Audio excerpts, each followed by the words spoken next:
Dernière nouvelle, les États-Unis franchissent une étape décisive dans la guerre contre l'Iran en levant les sanctions contre la Biélorussie.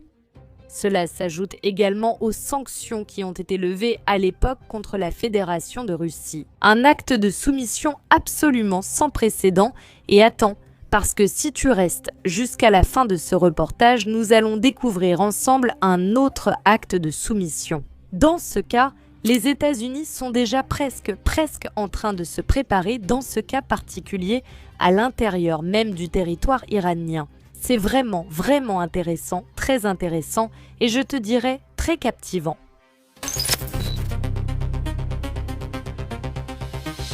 Il se trouve qu'au cours de ce conflit, cela fait déjà 3 semaines que les États-Unis et Israël ont déclenché la guerre contre l'Iran et qui maintenant entraîne des conséquences absolument terribles à l'échelle mondiale. Mais je dirais presque davantage sur le plan économique aux États-Unis eux-mêmes, en Israël aussi, un peu moins peut-être, et également dans les pays alliés. Ici, les États-Unis ont dû prendre une sorte de mesure qui revienne à une humiliation sans précédent, le dernier saut. On ne sait même plus s'il est en arrière, vers le haut ou de ce côté-là exactement, qui laisse l'administration Trump dans l'une des pires positions jamais vues. C'est essentiellement la levée des sanctions contre la Biélorussie, en particulier contre Belarus-Kali, qui est l'une des entreprises les plus importantes du pays. Le ministère des Finances de la Biélorussie va également être exposé, il va bénéficier de cette levée des sanctions. Ainsi que la Belinvest Bank, c'est-à-dire une banque biélorusse. Initialement, les sanctions devaient être totales, mais il s'avère qu'à un moment donné, quelque chose s'est très mal passé. C'est ce qu'ont rapporté les journalistes et l'envoyé spécial des États-Unis, John Cole, après les discussions avec le président de la Biélorussie, Alexandre Loukachenko. Selon Belta, les États-Unis lèvent les sanctions contre Belinvest Bank, la Banque de développement et le ministère des Finances, ainsi que toutes les listes et sanctions à 2 entreprises biélorusses spécialisées dans l'exportation de potasse, une source importante de revenus en devises pour l'économie locale. Belarus-Kali et, en effet, le reste des ministères et agences liées à la vente de potasse, ainsi qu'à l'entreprise Belarus-Kali. Cole a souligné que les sanctions seront levées en plus beaucoup plus rapidement que par le passé. C'est glorieux, vraiment. Nous avons appris, affirme-t-elle, à le faire plus rapidement. En visitant Minsk, nous avons eu des discussions approfondies avec le ministère des Finances et d'autres structures américaines impliquées dans l'application des sanctions, a-t-elle ajouté. Cole et Loukachenko ont également eu des entretiens le 19 mars au Palais de l'Indépendance à Minsk. Après cela, on a appris que les autorités biélorusses, en signe j'imagine de bonne volonté, avaient libéré l'activiste social Édouard Palchis et d'autres prisonniers politiques. Parmi les personnes libérées se trouvaient également plusieurs ressortissants, tant de Russie que de Biélorussie. Et bon, cet acte absolument dérisoire, c'est-à-dire, je veux dire que c'est quelque chose qui n'est pas comparable. L'effet de la levée des sanctions par les États-Unis face au fait que la Biélorussie libère 2 journalistes de seconde zone qui ont essayé d'agiter les protestations en Biélorussie et qui ont, j'imagine, agi comme des agents étrangers à plein régime, si je puis dire.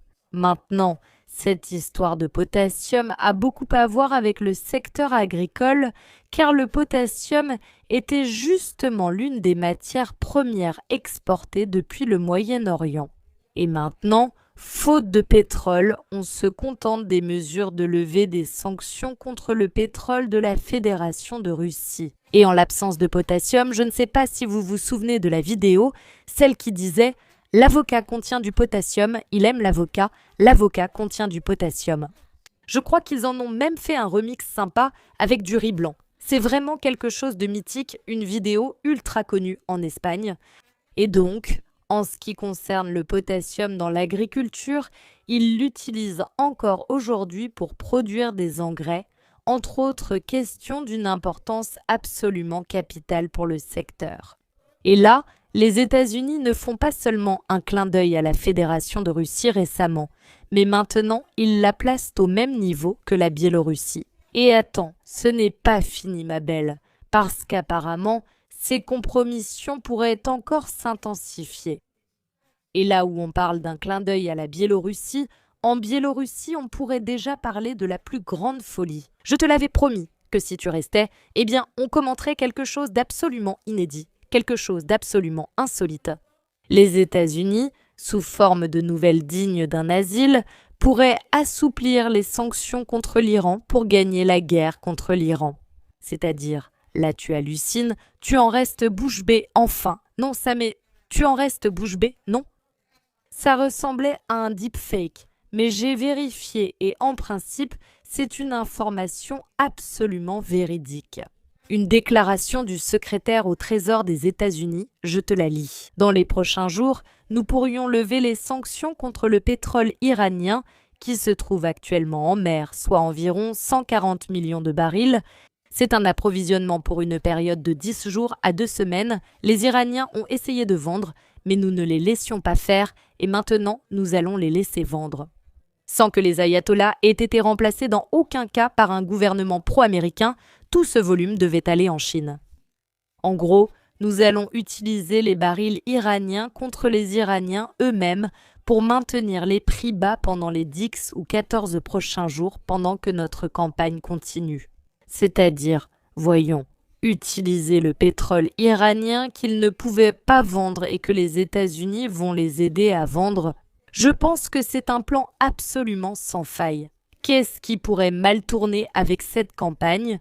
Je pense que la prochaine chose qu'ils pourraient faire, c'est tout simplement lever directement les sanctions contre l'Iran et dire que maintenant le pétrole circule et en plus il circule sur le marché international.